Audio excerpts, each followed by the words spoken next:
Baiklah, selanjutnya kita masuk pada sesi tanya jawab. Yang dimana pertanyaan pertama akan dari Tasyarudin Berti akan dijawab oleh Diva. Kepada Diva, saya persilakan. Baik, terima kasih kepada moderator. Di sini saya akan menjawab pertanyaan dari Tasyarudin Berti, yaitu apakah pemotongan ini bisa memperparah kesenjangan pendidikan antara wilayah perkotaan dan perdesaan?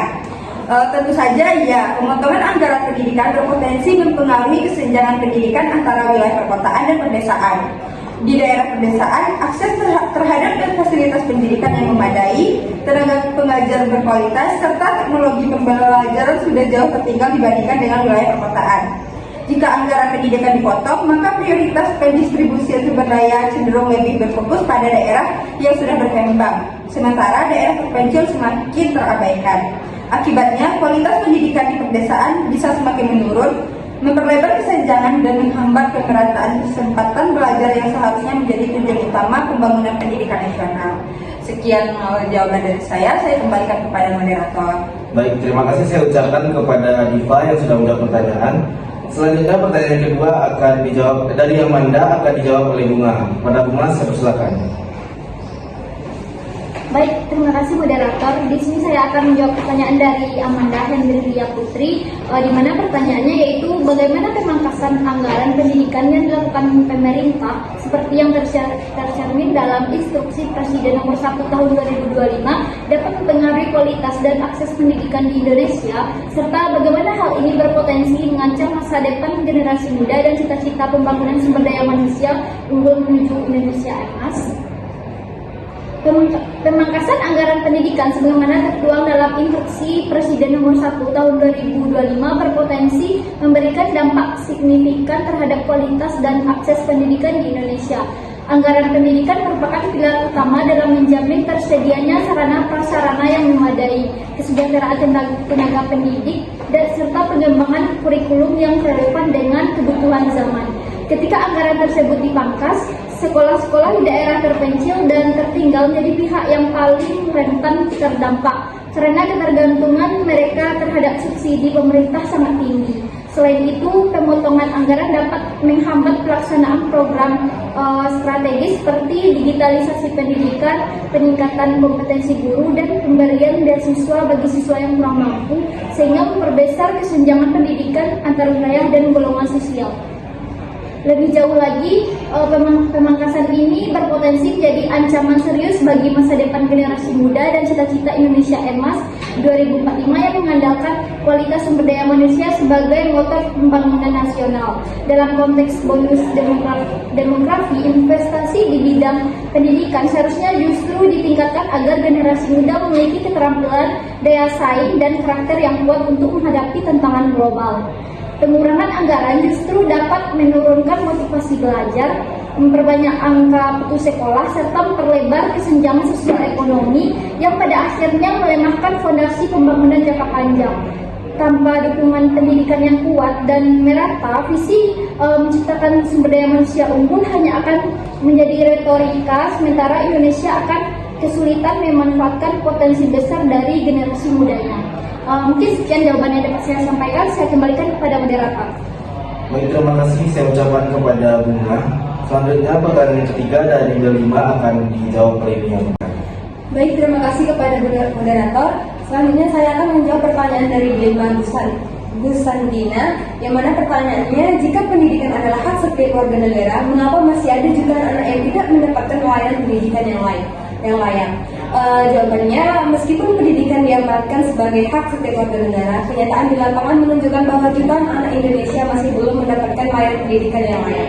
Ada berbagai faktor kompleks yang menyebabkan kesenjangan ini. Kemiskinan menjadi salah satu akar masalah utama. Banyak keluarga tidak mampu menanggung biaya tidak langsung seperti transportasi, seragam, atau buku, bahkan jika sekolah dasar gratis.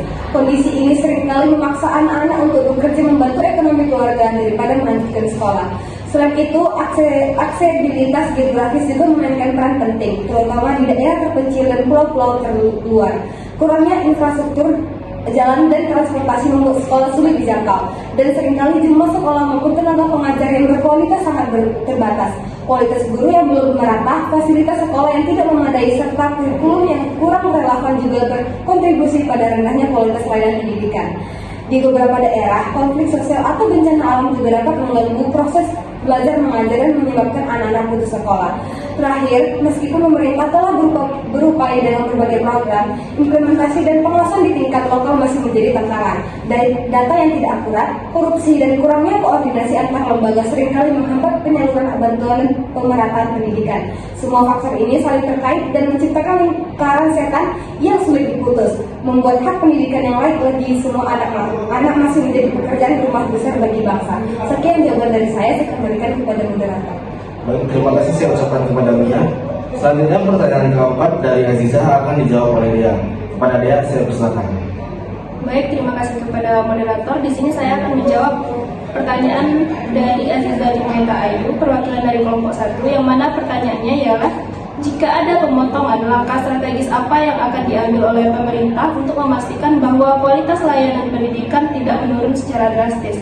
Apakah ada inovasi atau prioritas baru yang diusulkan untuk mengkompensasi pengurangan dana? Dalam hal ini, pemerintah perlu mengambil langkah-langkah strategis yang cermat untuk memastikan kualitas layanan pendidikan tidak anjlok drastis jika terjadi pemotongan anggaran. Salah satu inovasi yang bisa diprioritaskan adalah optimalisasi penggunaan teknologi pendidikan. Misalnya dengan memperbanyak platform belajar daring, modul digital interaktif atau konten edukasi berbasis AI yang dapat diakses luas, sehingga mengurangi ketergantungan pada buku fisik atau fasilitas kelas yang mahal. Prioritas baru juga dapat mencakup restrukturisasi alokasi dana yang lebih efisien, dengan fokus pada program-program inti yang memiliki dampak terbesar pada capaian belajar siswa, seperti peningkatan kompetensi guru melalui pelatihan berkelanjutan yang lebih terarah dan efisien, serta pengembangan kurikulum yang relevan dengan kebutuhan industri dan masyarakat. Selain itu, pemerintah bisa mendorong kemitraan yang lebih erat dengan sektor swasta dan komunitas lokal untuk mendapatkan dukungan pendanaan atau sumber daya, seperti program beasiswa dari perusahaan atau sumbangan fasilitas dari masyarakat. Pendekatan ini juga bisa melibatkan pengembangan model sekolah mandiri yang lebih otonom dan dalam pengelolaan keuangannya, sehingga mereka lebih kreatif mencari sumber daya dan mengoptimalkan penggunaan anggaran yang ada tanpa mengorbankan kualitas. Baik, sekian saya kembalikan kepada moderator. Baik, terima kasih saya ucapkan kepada Dea. Mungkin sekian jawaban yang dapat kami sampaikan. Saya sebagai moderator mengucapkan terima kasih kepada teman-teman yang sudah berpartisipasi dalam sesi tanya jawab kami. Apabila ada kata dan penjelasan yang salah, mohon dimaafkan. Sekian, saya ucapkan assalamualaikum warahmatullahi wabarakatuh.